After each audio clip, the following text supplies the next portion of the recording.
ಧರ್ಮಸ್ಥಳ ತಲೆಬುರುಡೆ ರಹಸ್ಯ ಭೇದಿಸೋದಕ್ಕೆ ಎಸ್ಐಟಿ ತನಿಖೆ ನಡೆಸ್ತಾ ಇದೆ. ನಿಗೂಢ ಸಾವುಗಳ ಹಿಂದೆ ಬಿದ್ದು ಭೂಮಿಯನ್ನ ಅಗೆದು ಬಗೆದು ಅಸ್ಥಿಪಂಜರಕ್ಕಾಗಿ ತಡಕಾಡಿದೆ. 13 ಸ್ಥಳಗಳಲ್ಲಿ ನಿನ್ನೆಗೆ 10 ಪಾಯಿಂಟ್ಗಳ ಶೋಧ ಮುಗಿದಿದೆ.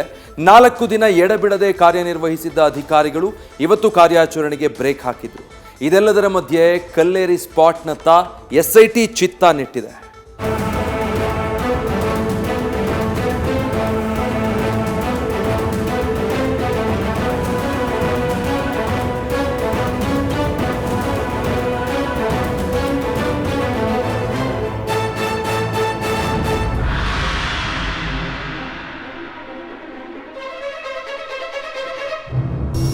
ಅತ್ಯಾಚಾರ, ಕೊಲೆ, ನಿಗೂಢ ಸಾವು, 2 ದಶಕಗಳ ಹಿಂದಿನ ಘೋರ ಕೃತ್ಯಗಳು.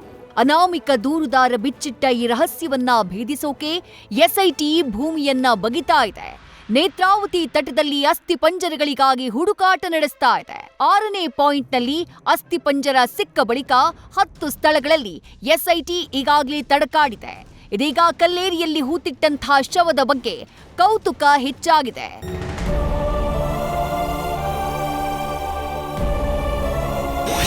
13 ಸ್ಪಾಟ್ಗಳ ಬಳಿಕ ಕಲ್ಲೇರಿ ರಹಸ್ಯಕ್ಕೆ ಎಸ್ಐಟಿ ಕೈ.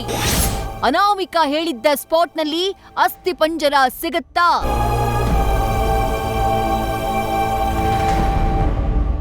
ಧರ್ಮಸ್ಥಳ ಗ್ರಾಮದ ಸುತ್ತ 100 ಶವಗಳನ್ನ ಹೂತಿಟ್ಟ ಆರೋಪ ಪ್ರಕರಣದ ತನಿಖೆ ಚುರುಕುಗೊಂಡಿದೆ. ಮಂಗಳೂರಿನ ಕಲ್ಲೇರಿ ರಹಸ್ಯವೇ ಎಸ್ಐಟಿ ತನಿಖೆಯ ಕೇಂದ್ರ ಬಿಂದು. 10 ಸ್ಥಳಗಳನ್ನ ಅಗೆದ್ರೂ 6ನೇ ಸ್ಪಾಟ್ನಲ್ಲಿ ಮಾತ್ರ 1 ಅಸ್ಥಿಪಂಜರ ಸಿಕ್ಕಿರೋದು. ಇದೀಗ 13 ಸ್ಪಾಟ್ಗಳ ಬಳಿಕ ಕಲ್ಲೇರಿ ಪೆಟ್ರೋಲ್ ಬಂಕ್ನ ಬಳಿ ಇರುವಂತಹ ನಿಗೂಢ ಅಸ್ಥಿಪಂಜರ ರಹಸ್ಯವನ್ನ ಭೇದಿಸೋಕೆ ಎಸ್ಐಟಿ ಸಜ್ಜಾಗಿದೆ. ಕಲ್ಲೇರಿಯ ಪೆಟ್ರೋಲ್ ಬಂಕ್ನಿಂದ 500 ಮೀಟರ್ ದೂರದ ಸ್ಥಳದಲ್ಲಿ ನಾನು ಹದಿಹರಿಯದ ಹುಡುಗಿಯೊಬ್ಬಳ ದೇಹವನ್ನ ನೋಡಿದ್ದೆ. ವಯಸ್ಸು ಅಂದಾಜು 12ರಿಂದ 15 ವರ್ಷಗಳ ನಡುವೆ ಇರಬಹುದು. ಇವಳು ಶಾಲಾ ಸಮವಸ್ತ್ರದ ಶರ್ಟ್ ಧರಿಸಿದ್ಲು, ಆದ್ರೆ ಅವಳ ಲಂಗ ಮತ್ತು ಒಳ ಉಡುಪು ಇರಲಿಲ್ಲ ಅಂತ ಅನಾಮಿಕ ದೂರುದಾರ ಗಂಭೀರ ಆರೋಪ ಮಾಡಿದ್ದ. ಅಲ್ಲದೆ ಆಕೆಯ ದೇಹ ಲೈಂಗಿಕ ಆಕ್ರಮಣದ ಸ್ಪಷ್ಟ ಗುರುತುಗಳನ್ನ ಹೊಂದಿತ್ತು. ಕುತ್ತಿಗೆಯ ಮೇಲೆ ಕತ್ತು ಹಿಸುಕಿರುವ ಗುರುತುಗಳು ಇದ್ವು ಅಂತ ಹೇಳಿ ದೂರಿನಲ್ಲೇ ಉಲ್ಲೇಖವಾಗಿದೆ. ಇನ್ನು ಗುಂಡಿ ಅಗೆದು ಶಾಲಾ ಬ್ಯಾಗ್ ಸಮೇತ ಆಕೆಯ ದೇಹವನ್ನ ಹೂತು ಹಾಕೋಕೆ ನಿರ್ದೇಶನ ನೀಡಿದ್ರು. ಅದರಂತೆ ಬಾಲಕಿಯ ದೇಹವನ್ನ ಹೂತು ಹಾಕಿರೋ ಬಗ್ಗೆ ಅನಾಮಿಕ ದೂರುದಾರ ತನ್ನ ದೂರಿನಲ್ಲಿ ಉಲ್ಲೇಖಿಸಿದ್ದಾನೆ. ದೂರುದಾರ ನೀಡಿದ್ದ ಈ ಮಾಹಿತಿಯೇ ಕೇಸ್ನ ಪ್ರಮುಖ ಲೀಡ್ ಆಗಿದ್ದು, ಪೆಟ್ರೋಲ್ ಬಂಕ್ನತ್ತ ಎಸ್ಐಟಿ ಕಣ್ಣು ನೆಟ್ಟಿದೆ. ಅಲ್ಲಿ ಭೂಮಿಯನ್ನ ಅಗೆಯುವತ್ತ ಅಧಿಕಾರಿಗಳು ಹೆಚ್ಚು ಗಮನ ಹರಿಸಿದ್ದಾರೆ. ಸ್ಪಾಟ್ಗಳ ಪರಿಶೋಧನೆ ಬಳಿಕ ವಿಶೇಷ ತನಿಖಾ ತಂಡದ ಅಧಿಕಾರಿಗಳು ಕಲ್ಲೇರಿ ರಹಸ್ಯವನ್ನ ಭೇದಿಸಲಿದ್ದಾರೆ. ಅನಾಮಿಕ ದೂರುದಾರ ಕೊಟ್ಟಿರುವಂತಹ ದೂರಿನಲ್ಲಿರುವಂತಹ ಅತಿ ಗಂಭೀರ ಆರೋಪ ಇದಾಗಿದ್ದು, 2010ರಲ್ಲಿ ಅತ್ಯಾಚಾರಕ್ಕೊಳಗಾದಂತಹ ವಿದ್ಯಾರ್ಥಿನಿಯನ್ನ ಹೂತಿದ್ದಾಗಿ ಆರೋಪ ಮಾಡಿದ್ದಾನೆ. ಕಲ್ಲೇರಿಯಲ್ಲಿ ಬಾಲಕಿಯ ಅರೆನಗ್ನ ಸ್ಥಿತಿಯಲ್ಲಿ ಶವ ಪತ್ತೆ ಬಗ್ಗೆ ದೂರಲ್ಲಿ ಪ್ರಸ್ತಾಪಿಸಿದ್ದು, ಶಾಲಾ ಬಾಲಕಿಯ ಮೇಲೆ ಅತ್ಯಾಚಾರ ಮತ್ತು ಕೊಲೆ ನಡೆದ ಆರೋಪ ಮಾಡಿದ್ದಾನೆ. ಇದೀಗ ಧರ್ಮಸ್ಥಳ ಗ್ರಾಮದ ಸುತ್ತಮುತ್ತ ಬಾಲಕಿ ನಾಪತ್ತೆಯಾಗಿದ್ಲಾ ಅನ್ನೋ ಬಗ್ಗೆ ಎಸ್ಐಟಿ ಅಧಿಕಾರಿಗಳು ಮಾಹಿತಿ ಸಂಗ್ರಹಿಸುತ್ತಿದ್ದಾರೆ. 2010ರಲ್ಲಿ ಧರ್ಮಸ್ಥಳ ಗ್ರಾಮ ಬೆಳ್ತಂಗಡಿಯಲ್ಲಿ ಬಾಲಕಿಯರು ಯಾರಾದ್ರೂ ನಾಪತ್ತೆಯಾಗಿದ್ರಾ ಅನ್ನೋ ಬಗ್ಗೆ ತನಿಖೆ ನಡೆಸುತ್ತಿದ್ದಾರೆ.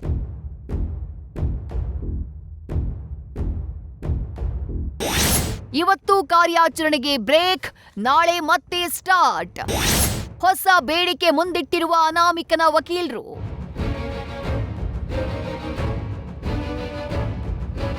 ಸತತ 4 ದಿನಗಳಿಂದ ನಿರಂತರ ಶೋಧ ನಡೆಸಿದ್ದ ಕಂದಾಯ ಇಲಾಖೆಯ ಅಧಿಕಾರಿಗಳು, ಎಫ್ಎಸ್ಎಲ್ ತಂಡ, ವೈದ್ಯರು ಮತ್ತು ಕಾರ್ಮಿಕರು ಇವತ್ತು ಬ್ರೇಕ್ ತೆಗೆದುಕೊಂಡಿದ್ರು. ನಾಳೆ ಮತ್ತೆ ಕಾರ್ಯಾಚರಣೆಯನ್ನ ಆರಂಭ ಮಾಡಲಿದ್ದು, ಸ್ಪಾಟ್ ನಂಬರ್ 11 ಮತ್ತು 12ರಲ್ಲಿ ಪರಿಶೋಧನೆ ನಡೆಸಲಿದ್ದಾರೆ. ಇದೆಲ್ಲದರ ಮಧ್ಯೆ ದೂರುದಾರನಾಗಿರೋ ನಿಗೂಢ ವ್ಯಕ್ತಿಯ ಪರ ವಕೀಲರು ಜೆಪಿಆರ್ ಅಂದ್ರೆ ಗ್ರೌಂಡ್ ಪೆನೆಟ್ರೇಟಿಂಗ್ ರೆಡಾರ್ ಬಳಸುವಂತೆ ಮನವಿ ಮಾಡಿದ್ದಾರೆ. ಮಳೆ ಮತ್ತು ಭೌಗೋಳಿಕ ಬದಲಾವಣೆಯಿಂದ ಅಸ್ಥಿಪಂಜರಗಳ ಸ್ಥಳದಲ್ಲಿ ವ್ಯತ್ಯಾಸವಾಗಿದ್ದು, ಜೆಪಿಆರ್ ಬಳಸಿ ಅಂತ ಬೇಡಿಕೆ ಇಟ್ಟಿದ್ದಾರೆ.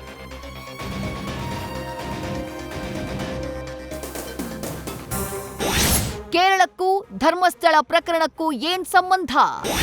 ತಲೆಬುರುಡೆ ರಹಸ್ಯದ ಬಗ್ಗೆ ಪ್ರಹ್ಲಾದ್ ಜೋಶಿ ಪ್ರಶ್ನೆ.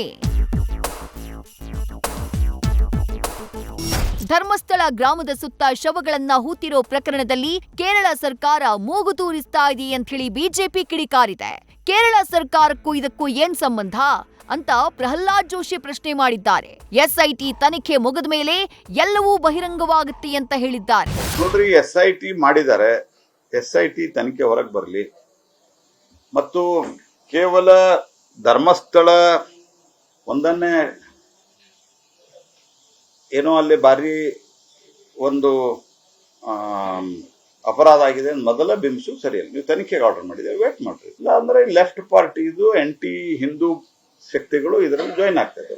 ನಾವು ಮಾಡ್ಬೋದಂತ ತನಿಖೆ ಒಂದು ಕೇಂದ್ರೀಯ ಏಜೆನ್ಸಿ ಮಾಡಬೇಕು, ಇಲ್ಲ ಸ್ಟೇಟ್ ಪೊಲೀಸ್ ಮಾಡಬೇಕು. ಸ್ಟೇಟ್ ಪೊಲೀಸ್ ಬಿಟ್ಟು ಎಸ್ಐಟಿ ಮಾಡಿದ್ದಾರೆ. ಎಸ್ಐಟಿ ಅವರು ತನಿಖೆ ಮಾಡ್ತಾ ಇದ್ದಾರೆ. ತನಿಖೆ ಸಂಬಂಧ ಕಾಯಿರಲ್ಲ. ಕೇರಳ ಸರ್ಕಾರ ಏನು ಸಂಬಂಧ ಇದಕ್ಕೆ?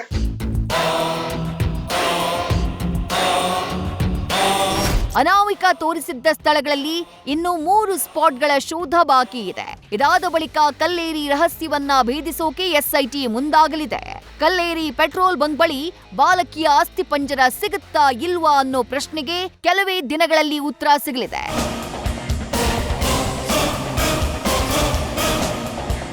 Kiran, news first, Dharmasthala.